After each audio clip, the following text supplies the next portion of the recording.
What is going on, you guys? Welcome back to the channel, and today you're going to hear my full thoughts on Byredo's Bal D'afrique. Alright, this is a fragrance that is super hyped in the community. I just don't see the hype. I really don't. If you watch my first impressions, guys, you can see I really wasn't impressed. I thought it smelled like baby lotion. Now, obviously, that has changed as I've worn it all week. And this is a fragrance where it gave me a little bit something new excuse me, each time I wore this. And I gotta say, the opening is probably my favorite part. So let's go ahead and spray a little bit on. This is my scent of the day. I have just a tiny bit left, guys. I wanted to use up the sample completely just because. And the opening is magnificent. I love the opening. This is a fragrance where if the opening of the fragrance was the entire fragrance, I would really enjoy this. Other than the performance issues that we're going to get into in just a second after I give you guys a description of what this smells like. But man, when you spray this on, you get a lot of just very tart bergamot. It almost kind of reminds me of like a lemon lime. With the rind, guys, it's a little bit bitter. It's not sharp, but it's very tart. You're also going to get this tropical vibe, some sort of tropical fruit. Right, and so I was in my first impressions. I was very curious on what that was causing because I didn't really see anything. You know, bergamot really isn't tropical, and of course, African marigold, that's not tropical. That's a flower. So I was wondering, and so I was talking with Dark Star in the comment section, and she said, "You know what? I think that's blackcurrant," and she is correct. However, blackcurrant really isn't listed in the notes. However, buchu is. And so I looked up what buchu was. So I guess buchu is some sort of bush, and it gives off a smell of like black currant and like a minty accord, right? And so buchu is the cause of this tropical, almost melody of citruses in this fragrance. I like to think of like pineapple. You also do get a little bit of like tangerine or orange. It's awesome, guys, but the top note doesn't last that long. Unfortunately, it doesn't last that long. Maybe 10, 15 minutes max. Maybe stretching it to 20, guys. I'll give it 20, right? And so after the top, which is just a citrus explosion that smells awesome, that fades off. And then you're going to start getting some floral notes, and you're also going to start getting some violet. Now, the violet is very powdery. It's also slightly creamy, and also just a tad bit green, which I like. But at this point of the fragrance's life, guys, it's settling on your skin, really close to the skin, okay? So the top, it kind of pops. You'll be able to smell it. And then quickly after that, like I said, 20 minutes, maybe 25 minutes, that you're in the mid, it settles really close down to the skin. It's really close. You can really barely even detect it unless you put your nose up, and you're going to get some of that violet. Now, it doesn't take very long to get into the base. Now, in the base, you're going to have Moroccan cedarwood and vetiver. The cedarwood adds a nice woody touch. It almost reminds me of something like Dolce & Gabbana Light Blue Pour Homme, where in that fragrance, in Dolce & Gabbana Light Blue Pour Homme, it kind of gives me vibes of like wood shavings or like pencil shavings, which I get with this. I get with Byredo's Bal D'afrique.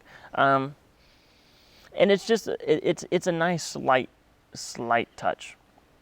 Also, the vetiver in this fragrance. Now, I've heard a lot of people are like, man, the vetiver is just awesome, and it's just forefront, because normally in a fragrance that has vetiver, the vetiver is going to be the backbone, right? Because the vetiver is going to be really prominent. Unfortunately, in Bal D'afrique, it's not prominent at all. Guys, it's barely detectable. Almost so, I want to say that the blend on Byredo's Bal D'afrique is really good because you really can't pick up the vetiver. Unfortunately, I would like more vetiver. The vetiver is very fresh and green. Maybe just a tad bit earthy. Maybe just a tad bit. But at this point, guys, when you're in the base, you can't even smell it. Which we're going to get into performance here in just a second. Also, what's not listed in the notes of Bal D'afrique is musk. I do pick up a lot of musk, which I enjoy. It's a tad bit spicy, but the musk in here is awesome. So you guys got to think of Bal D'afrique. This is what I think of it, right? Overall, this is a fresh, spicy, tropical citrus, light floral fragrance that leans feminine.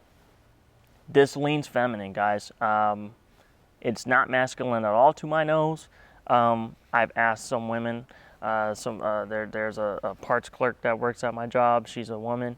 I asked her, hey, what do you think of this? She said it smells feminine. And I asked my girl.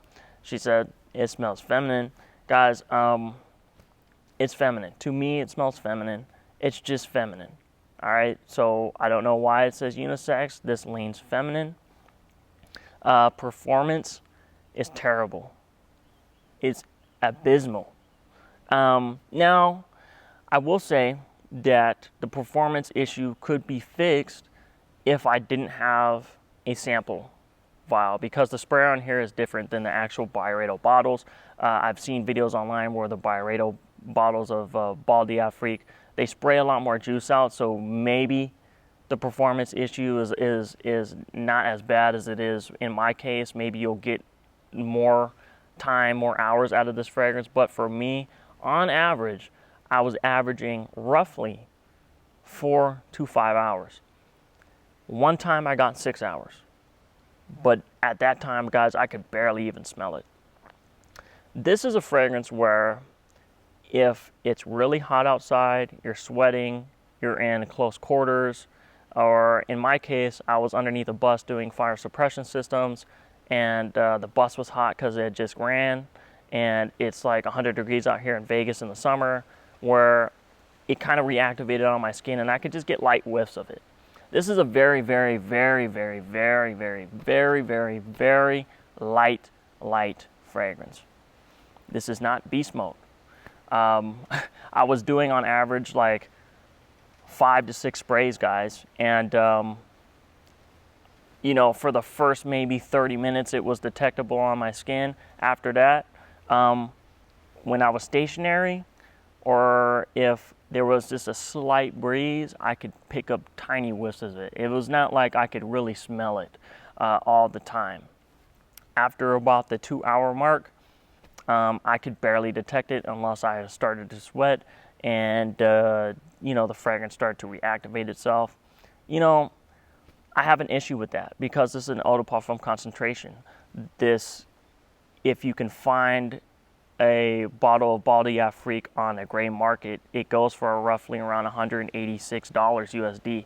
If you buy it full retail, it retails for roughly $250 USD.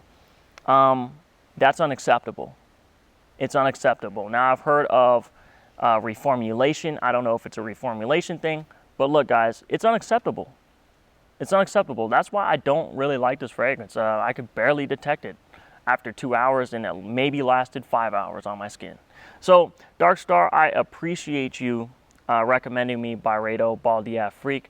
I don't know if I'll get my nose on any more of these fragrances from the house. I'm just really not impressed with this one, but maybe we'll see in the future. And I hope you guys like that full review of Bal D'afrique by the House of Byredo. I'm your host, Dr. Goo, and thank you for watching the channel Loc'd. I hope you guys stay safe and enjoy your life. Remember, you can do anything that you put your mind to, and I'll catch you later. All right, guys, I'm out. See ya.